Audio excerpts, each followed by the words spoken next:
मुलाला एक नंबरचा मिळाला त्यामुळे जास्त खुश आहे. जास्त खुश खूप ना भरपूर. पेडगावला जरा नाराज होतस. आज काय चर्चा काय झालेली दादांशी काय चर्चा झाली? कसं काय 2 दिवसापासून फोन चालता गाडी हाणायच्या आदत. दादा कडनं पळून आज एक नंबर केला पुन्हा एकदा. आनंदाची गोष्ट आहे. आणि आता यो मैदान आदतला फर्स्ट आणि लास्ट, याच्यानंतर आदतला मैदान पुन्हा नकोय. म्हणजे जर मथुर जेव्हा आदत आणि बैल याच्यामध्ये पळत असेल या 2-4 वर्षानंतर तेव्हा आपण पळूया. पण काय लहान लहान वासरं असतात त्याच्यामुळे नाही जमणार. पण आजचं मैदान कशामुळे तुम्ही सिलेक्ट केलं की आज पळवायचं म्हणून? आदत ताईचा एका होता, उर्मिला ताईंचा. त्यांच्याकडनं आम्ही अर्जुन भरपूर वेळेला मागितला होता. ताईंनी आम्हाला एकदा सुद्धा दिला नव्हता. काही कारण असतील, काही त्याच्या मागे 3-3, 4-4 मालक होते. मग कोणाला अडचण होती ते मला नव्हतं माहिती. मग ताई बोलली आता माझा दादा नंदी घेतलाय, दादा माझ्या प्रेमापोटी होता. तर मी ताई ना बरं ताई आदात तुला नाही, मला सगळे टॉपचे नंदी असतात ना आता पेडगाव सारखा. मला वाटलं तसं काय असेल. पण खूप दिवसांनी आता आदत मैदान झाला बघा. दादा तुम्ही ज्यावेळेस येता त्यावेळेस एक वेगळं स्पीड दिसतं, त्याच्यामध्ये काय आहे बॉन्डिंग? काय वेगळंच आहे का बॉन्डिंग? म्हणजे बघा प्रत्येक गाडा मालक प्रत्येकाचा नंदी जिंकायला देत असतो, किमान गुलाल तरी घ्यायला येत असतो, या गटाला तरी विन होण्यासाठी येत असतो. मग माझं पण तसंच आहे. मी प्रार्थना करत असतो नेहमी का माझ्या मथुरसाठी, आमच्या कुलदेवाला का जितो बाबा.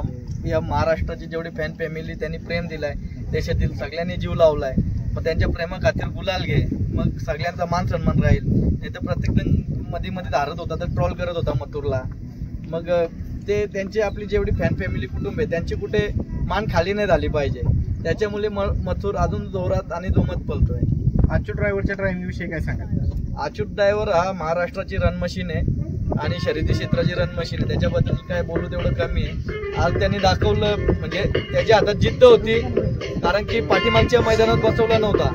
तर आता त्याला स्वतःहून म्हणजे हे होतं का मला बसायचंच आहे.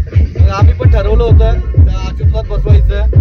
आणि ज्यांना बैल आम्ही नंदी देतो आपला मथुर, त्यांना पण आम्ही सांगत असतो का आम्ही अच्युतच ड्रायव्हर बसवणार.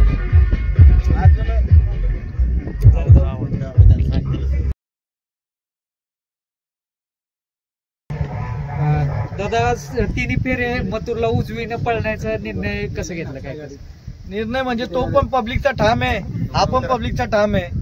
त्याच्यामुळे कशाला खांदे चेंज करायचे? आम्ही एक्स्ट्रा काय डोकं लावायला जात नाही. काही बैलगाडा मालकांचं बघितलेलं तुम्ही, जर मथुर उजवीने ठाम पळतोय तर उजवीने ठेवलं पाहिजे. आपण डावीने कधी रिक्त यायची का आपला डावीचा बैल म्हणजे आतला असेल तेव्हा आपण रिक्त यायची, खांदे चेंज करायची. नाहीतर नुसतंच आपण खांदे चेंज करायला जाऊ मग काय अर्थ नाही राहत. दादा कुणालाच वाटत नव्हतं की खरंच मथुर आदतच्या मैदानात पळेल. चिठ्ठ्या निघाल्यानंतर पण कोणाला म्हणजे गॅरंटी नव्हती. ज्यावेळेस मथुर मैदानात आला त्यांना परत खात्री पटली की मथुर खरंच आज पळणार आहे. ताईच्या एकासाठी ताईच्या जिद्दी मुले आज पळाला मथुर. मला पण आता काय एकमेव महिला आहे आपल्या बैलगाडा क्षेत्रात, ती आपल्या ताईसारखी आहे, आपल्या आईसारखी आहे. त्याच्यामुळे तिचा मान सन्मान ठेवला. पण याच्या पुढे आदत मैदानासाठी हात जोडतो का मला नाही जमणार, कारण की लहान लहान वासरं असतात आपले. प्रत्येक जेवढे गाडा मालक आहेत, जेवढे शर्यती शौकिंग आहेत आणि शेतकरी वर्ग आहे, आपला शेतकरी मनाचा श्रीमंत असतो. मग त्या शेतकऱ्याचा एक नंदी छोटे छोटे ते आता पुढचं भविष्य असतात ना, आपण त्यांच्यात पळवायचं तर चांगला नाही वाटत. दादा आजच्या लुकच्या विषयी काय सांगाल? आज जरा लुक शर्ट ग्रीन. मी ऑलरेडी म्हणजे शर्यतींचं काही यायचं ठरलं नव्हतं. मी पुण्यात माझ्या कामासाठी आलो होतो. काम वगैरे करून मी मग मला वेळ भेटला. कम्प्लीट सेमीला 2 मिनिटं बाकी होते तेव्हा मी पोहोचलो. आपला गटाला 2 मिनिटं बाकी होते तेव्हा पोहोचलो. दादा सुरुवातीला बिनजोडला एक फेरा पळायचा, आता तिन्ही फेरे तेवढं स्पीड लावते, सलग स्पीड लावते आणि ते पण कन्सिस्टन्सली लावते. म्हणजे सातत्य आहे काय नाही. तो हे बघा ज्या धमक आहे ना तो पळणारच. तो 3 काय 4 फेरे पण पळणार.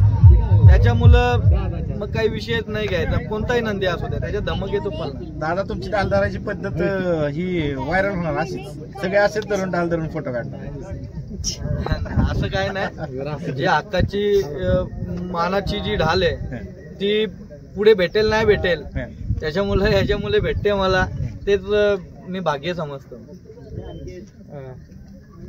दादा बरेचशा नंदींसोबत पाहिलाय आपला मथुर, मैब्या आणि मथुर केव्हा पाहिजे? मैब्या व्यवस्थित झाला की त्यांना रेटरेवाल्यानं बापूला भरपूर वेळेला फोन केले होते आम्ही जेव्हा पळत होतो मैब्या, तेव्हा काही कारणास्तव आम्हाला नाही भेटला, नाहीतर तेव्हा भेटला तर ते जगाला दाखवून दिलं असतं मथुर मैब्या काय आहे. पण त्या टायमाला बापू बी थोडे टाईट होते, त्याच्यामुळं ते नाही योग आला.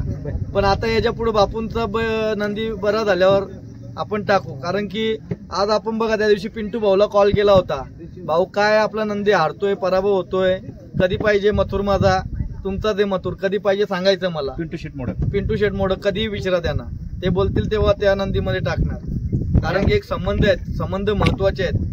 म्हणजे आता कॉकटेलच्या वाईट काळामध्ये 100% मथुर 100%. जसा सर्जाला आपण डायरेक्ट हो बोललो होतो, हर गटाला मार खात होता, पण आपण काय बोललो, आपले ज्याशी मनापासून संबंध जुळल्यात, संबंध पाहिजेत आपल्याला. त्याच्यामुळे दादा इथं समीर दादा असतील किंवा आपले हनुमंत दादांना बोला ना, पवार साहेब असतील, समीर दादा असतील, कशा पद्धतीने काळजी घेतात मथुरची घाटावरती? ते काय त्यांच्या पोरासारखीच काळजी. दादा हे हनुमंत दादा आहेत, पवार विल्लावाले. एक दादांनी खूप म्हणजे आमच्यावर मेहरबानी केली की मथुरला त्यांच्या घरी ठेवून, त्यांचे गुरं बाहेर ठेवतात पण आपला मथुर आतमध्ये ठेवतात, त्याच्यामुळे त्यांचे पण उपकार आहेत. त्यांची फॅमिली आहे, त्यांचे जेवढे महिला आहेत सगळ्या आई बहिणीसारखे ते पण मथुरला जीव लावतात. आणि काय समीर भैयाबद्दल बोललो तर काय बोलायचं, काय बोलण्यासारखं आहेच नाही, काय जगाला माहिती आहे तो व्यक्ती कसा आहे काय आहे. आमच्यात कितीक लोकांनी म्हणजे आता काही गोष्टी केल्या ट्राय, पण ज्याचा जीव आहे खरोखर ना, जो सच्च आहे, तर त्यामुळे सगळे एकत्रच राहणार ना. पवार साहेब काय सांगाल, मथुर तुमच्या इथं फार्म हाऊस वरती घरी आल्यापासून काय फरक पडलाय? फरक नाही काही, भाईयांच्यामुळं दादांच्यामुळे आपला आला नंदी, काय अनुभव सांगाल का? मथुर घरी गोट्यावरती बांधायला कोण कोण येते भेटायला त्याला बघायला? बघाय म्हणजे आता भरपूर माणसं सकाळपासून चालूच असतं, गावातल्या महिला बाकीचे लोक असतील काय असतील चालू असतं सारखं बघायला, बैला इथं. शांत आहे दादा मथुर, आज पळून आल्यानंतर त्याला पण समजते की आज मालकाला खुश केले. त्याचा काही विषय नाही, तो कसाही असू दे, हारो जिंतो काही होत, आपल्यासाठी तो कायम असाच एकदा देवच राहणार. दादा आगामी 5 तारखेचं मैदान आहे, ते कसं काय नियोजन आहे? 5 तारखेच्या मैदानाचं कसं नियोजन आहे? 5 तारखेला आता बिनजोड आहे ना अक्षय भाऊची, तर आता जर प्रत्येक जण प्रत्येकाच्या नंदीला देव मानतो, तसा माझा वाघ यो माझा देव आहे. हा बिनजोडचा ज्या क्षेत्रात वर्चस्व गाजवला, आता बादशाह म्हणून तर नाही बोलणार, बादशाह बोलणारे जे प्रेम करतात ते बोलणार, पण माझा देव आहे तो देव कोरेगावच्या मैदानाला नक्कीच येणार अक्षय भाऊच्या प्रेमा खातीर. आणि अक्षय भाऊच्या मैदानामध्ये अखंड महाराष्ट्रातील तमाम जेवढी बैलगाडा प्रेमी असतील, गाडा मालक मुंबईचे असतील, सगळ्यांनी त्या मैदानासाठी उपस्थिती ठेवा आणि कोणत्याही प्रकारचा रागरोष मनातून काढून मुंबईकरांनी या मैदानाला प्रोत्साहन द्या. आणि नक्कीच मथुर या मैदानाला येणार आहे, तुम्ही सगळ्यांनी या, कारण की जेवढे मथुर प्रेमी आहेत ते तुमच्यासाठी हर मैदानामध्ये पळत असतो.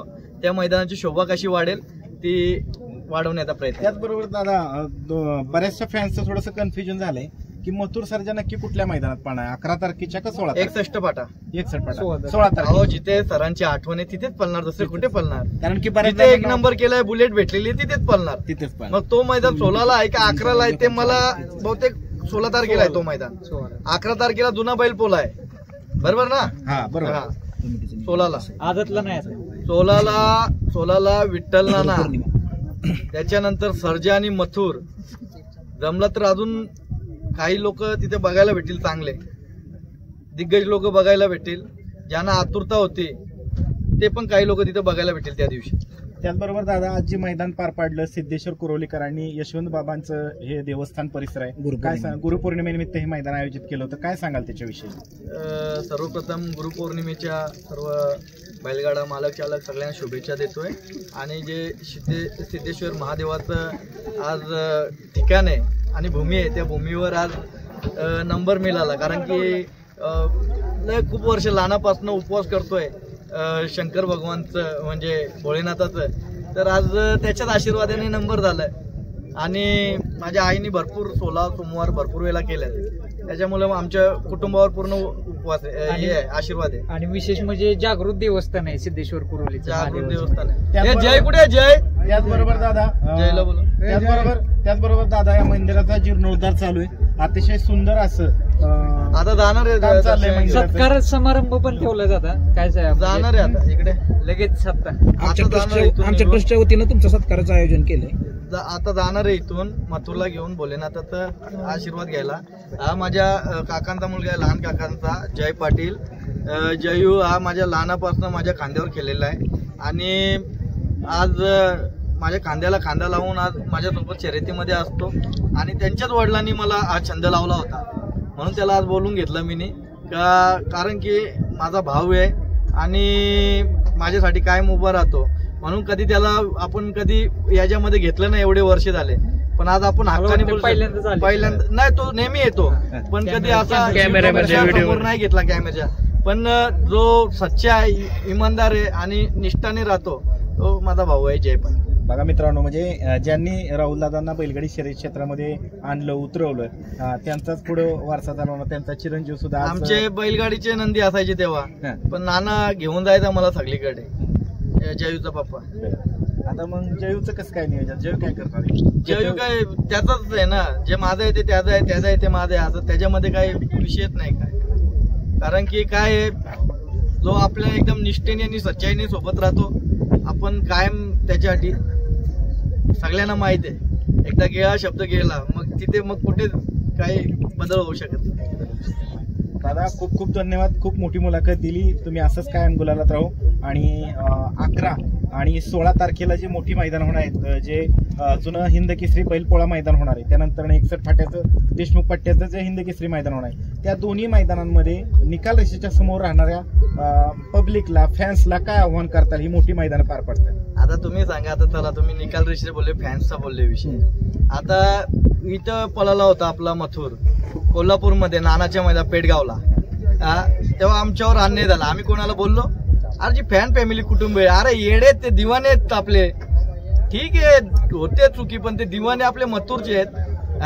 त्यांनी जर तिथे त्याला पाहण्यासाठी तो कसा पळतोय ती गर्दी घातली, तिथे पण आमचा एक नंबर असता. पण आम्ही कुठल्या टोल नाही केला कोणाला. तर पब्लिक बोलले हे झालं ना ते झालं नाही, जे झालं ते झालं. पण ते सुधारण्याचा ते प्रयत्न करतील आणि याच्या पुढे काळजी घेतील. मी कधी नाही नावं ठेवले. त्यांचा प्रेम आहे माझ्यावर कायम असंच ठेवा, अशीच गर्दी ठेवा कायम. माझ्या सुखा दुखात हार जीत मध्ये असेच राहा बिंदास.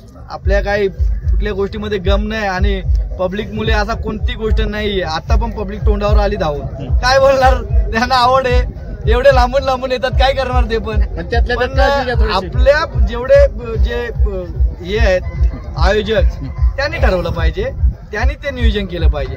ते आम्ही कोणाला दोष देणार आहे तेवढी आमची लायकी नाहीये. दादा आता एक प्रश्न शेवटचा, मथुर आपला किती वेळा हिंद केसरी झाला? आता एक नंबर करून असा प्रत्येक मैदान हिंद केसरीच्या गुलालात राहून ती एक गोष्ट मला सांगा.